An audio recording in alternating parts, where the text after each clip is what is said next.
All right, so one of the problems with an SLR that doesn't really happen with a compact camera is that it's not a closed system.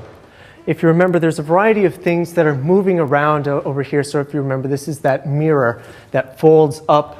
Well, I didn't mention this, but it has to fold up and out of the way for the light to be able to pass through it and then eventually onto the sensor. But because these mirrors can actually move up and out of the way and the shutter opens, there is actually a way that you can see the sensor itself on a digital SLR. And so this means that it is essentially exposed to the outside world. Even if you never actually see it, if you change lenses and are taking photos, it is still being indirectly exposed to the outside world. And so for a variety of reasons, whether it be some extra stuff that accumulated because of assembly or because of sloppy lens changing on your part, dust can get on the sensor itself. And this can be a really huge problem and really, really annoying. And you'll notice that although it doesn't necessarily ruin a good image, it can really annoy you to no end when you notice it. So here, this is an image, it's all right, I guess. But one of the things that you'll notice is that there are a couple of pretty bad dust spots on it. Let's see. Oh no, I used to have circles around it that would show you where it is, but no longer. Let's see. Let me go. Okay, I'll just do this. Can you see, if I go back and forth, can you see where some of the dust spots are? And it's really annoying. When I saw this and I saw this dust spot right there, I just wanted to shoot my camera because it's so frustrating. Luckily, there's a couple of ways that you can combat this, but if you're going to, or if you don't already have an SLR and you're thinking of purchasing one, just keep in mind that this is some maintenance that you're going to have to do with an SLR. You're going to have to clean the sensor on it to rid it of dust. And if you don't do that, well, you're going to have to accept that it's going to accumulate and you'll have to clean it up later. So you'll notice that here, for the most part, I was able to clean off all of the dust in software. It's not as visible now, but it's certainly not perfect as if it were there. But this is probably one of the biggest problems of digital SLRs today, because unlike film cameras, the sensor doesn't move. It doesn't recede back into a film canister. You're not changing it out every single frame. So there's opportunities for dust to fall on it. And it is a little bit of a white lie. Dust doesn't actually fall on the sensor itself. There's a variety of filters that are on top of the sensor that we'll talk about probably mid-semester. But for now, you can just think of that whole unit as being the one sensor. And there are ways to combat this that I mentioned.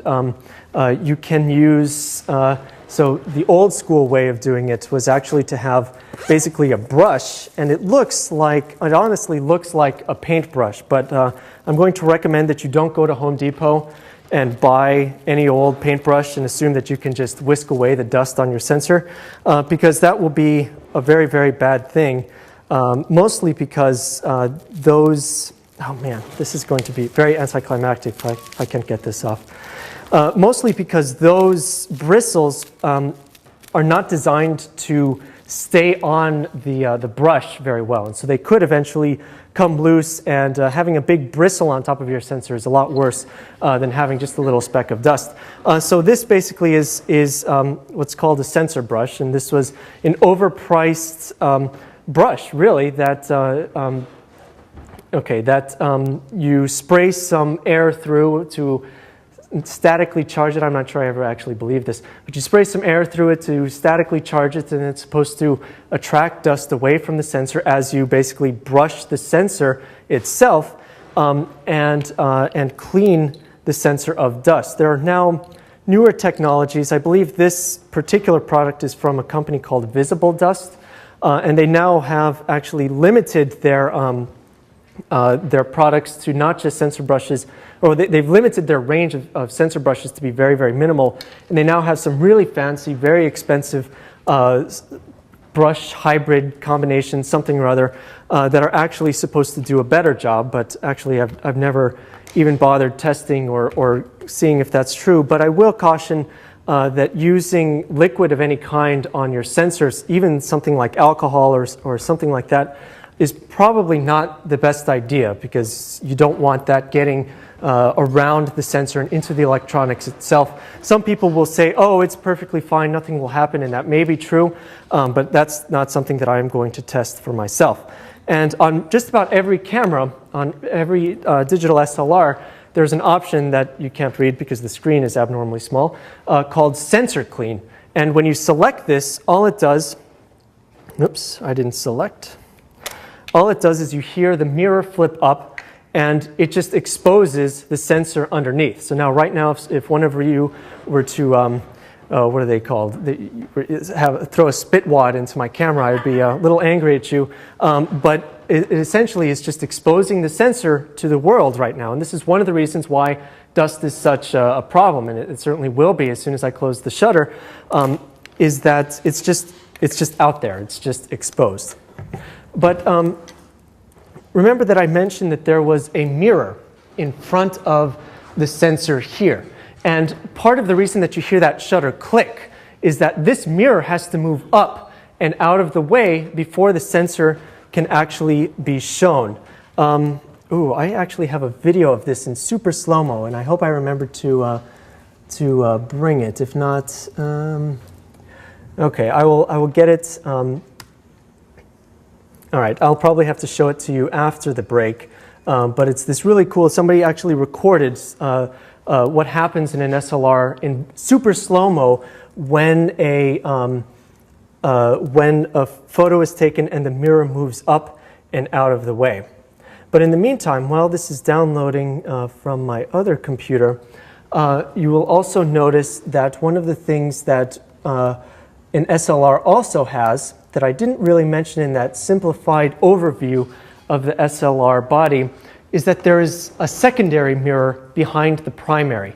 So there's this primary mirror, which is mostly responsible for sending light up into the pentaprism and through the viewfinder, but it's not a complete mirror. It's also just slightly transparent, so light can also go through it while also being reflected, so half of it or so goes through it, and then is reflected down by a secondary mirror.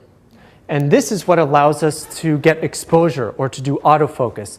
Down here, below the mirror box, as it's called, because there's it's a box of mirrors, there are a couple of sensors that the camera uses to determine metering. So it uses that to determine what settings it should use to try to properly capture the exposure. And also it uses it for autofocus. So it can say, okay, well, this looks like it's slightly out of focus, so I'm going to adjust the focus in this direction or that direction. And if you were to actually clean your sensor, and it moves because it moves the mirrors out of the way, you can look down and try to see some of the holes where that light goes down and into the autofocus and exposure or metering sensors. Okay, let's see, did this transfer yet? I hope so. All right, I think I have one.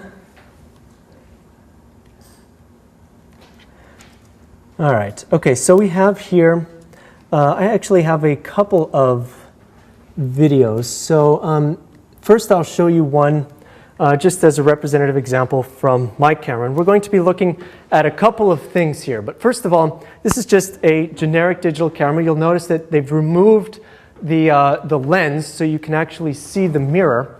Let me see if I can make this bigger. All right. And what they're going to do when I push play is they're going to hit the button and take a picture. All right, so it's going, it's going, it's going. You can see the mirror move out of the way. There's the shutter, it's closed, and you saw it open very quickly before it closed again. Okay, if you didn't see that very well, don't worry about that. We'll look at a different one, but I want you to notice something about this change. So take a look here at the size of the mirror relative to the size of this metal ring, which is the mount where the lens goes. Now I'm going to show you a newer camera called a 5D. Notice that the mirror is much bigger. And if you're interested in photography and you've heard of some of these arguments between full frame and cropped sensors, this is one of the primary differences between the two, is the size of the sensor and therefore the size of the mirror box and of the pentaprism as well. So because the sensor is actually larger, in this case the 5D and the 5D Mark II are full frame sensors, so they're actually the size of a full 35 millimeter film frame. Their mirror box and sensor are also much larger. Okay, so hopefully now we should be able to see that same action in a 5D. This is the original 5D, not the Mark II, much better way. And in fact, this one has been slowed down enough that you could actually see the secondary mirror. I don't know if all of you caught that, so be sure that you watch right behind the first mirror. As this one goes up, the secondary smaller mirror also flips up with it. And then right now, for a second, the shutter will open and then it will close right away. And just for a brief moment was the sensor exposed. Okay, and one of the other things, I mean, you'll also see if you look around at reviews long enough, you'll see a lot of numbers being thrown at you about blackout time and delay for between the shutter and the actual photo being taken. One of the big things that camera makers try to reduce is this delay between when the mirror has been lifted and the shutter is opened. Because when that mirror is up, no light is being reflected into the viewfinder and you can't see what is happening on the other side of the glass. And this is called a viewfinder blackout, and most of the times having a very low number for this is a good thing, because that means you'll be able to see the photo for as long as possible or see the scene for as long as possible before being able to do it. However, the flip side of that is that only really expensive cameras, and I'm talking about cameras that are, the price of a small car, literally, have blackout times that are really, really, truly good. Most of the time, even on the 5D, which frankly looks slow, it just isn't. It's not really much of a concern, and you probably wouldn't have noticed it had I not mentioned it. But unfortunately, that's part of what this class does. In teaching you all of this stuff, you suddenly realize that you have to spend a lot more money than you originally intended. Okay, and just to compare, and I hope you will indulge me one last time, I want to show you the same thing from a film camera, but this time show it to you from the rear, from behind the camera. And the reason we can't do this with digital cameras, obviously, is that it's a solid back on a digital camera, but in film cameras, we actually had to remove the back in order to place the film canister so we could actually see now. We won't actually see what happens to the mirror box, but we can see the shutter move instead as it exposes the sensor behind it. So very briefly, could you see this sort of circle of light? And now you can actually see it's automatically winding to the next film frame. If you're familiar with film cameras, you can actually see for a very brief second, if you just watch it, you'll notice a circle where the lens was passing the light through. And this is actually very important to us, especially later on. These lenses are circular. They don't throw a rectangular light or a rectangular scene onto the camera. It's our sensors and our mirror boxes, because they are rectangular. That is what makes our scene look rectangular and our picture look rectangular. And that's going to be very important to us later on. Okay, I tend to get really excited about this stuff. Please stop me if you have any questions or if I need to go over something a little bit more slowly. Okay, but getting off that tangent and coming back to sensor dust, a lot of digital cameras nowadays have new technologies to try to combat this dust problem on sensors. And usually they come in the form of some sort of fancy ultrasonic vibration system that says that it vibrates the sensor itself or the surfaces in front of it to try to shake the dust off. And I think I even have, let's see, a photo of, or not a photo, but, oh, I do. This is just your lucky day. I'm full of videos this time. And this, unfortunately, is very heavily marketing-based video from Canon, but they still try to show you what is going on in one of these ultrasonic dust systems. But don't, oh, what is going on? But don't pay attention to the marketing speak, and instead focus on the technology at hand. So if you're familiar with Max at all, I upgraded recently to Snow Leopard, and it apparently has bugs that you should be aware of. Okay, let's take a look at this. Canon.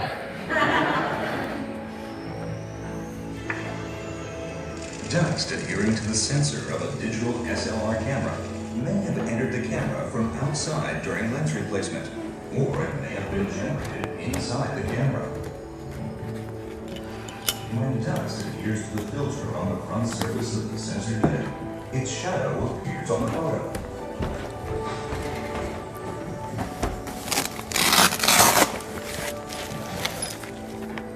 An EOS digital SLR camera is equipped with one of 3 types of imaging sensor: APS-C, APS-H, or 35mm full frame size. Canon has developed a comprehensive system to eliminate the problem of sensor dust for each type of EOS sensor.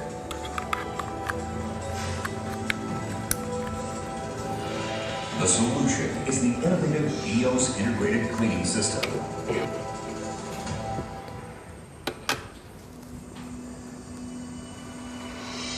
First, the system prevents the generation of dust. Canon uses various mechanisms and materials to prevent the generation of dust inside the camera.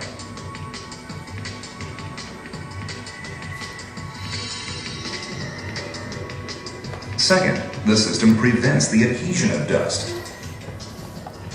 The filter incorporates anti-static properties, preventing dust from adhering to the sensor unit due to static electricity. And third, the system removes dust that still adheres. To deal with dust that adheres despite these measures, Canon developed the self-cleaning sensor unit.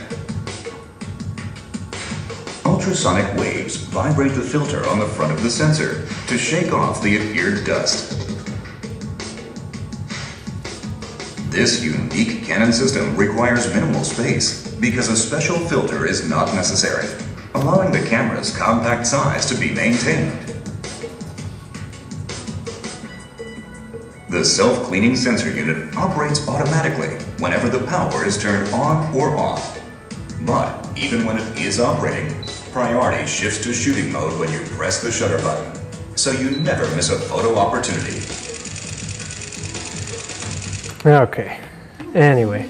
All right, so that's generally the idea. And other manufacturers have a similar technology as well. And I have to say that I'm sure that it doesn't work 100% of the time, but it certainly will help in combating this dust issue. But one of the problems is that you're just shaking the dust off the sensor and probably on the bottom, to the bottom part of the mirror box.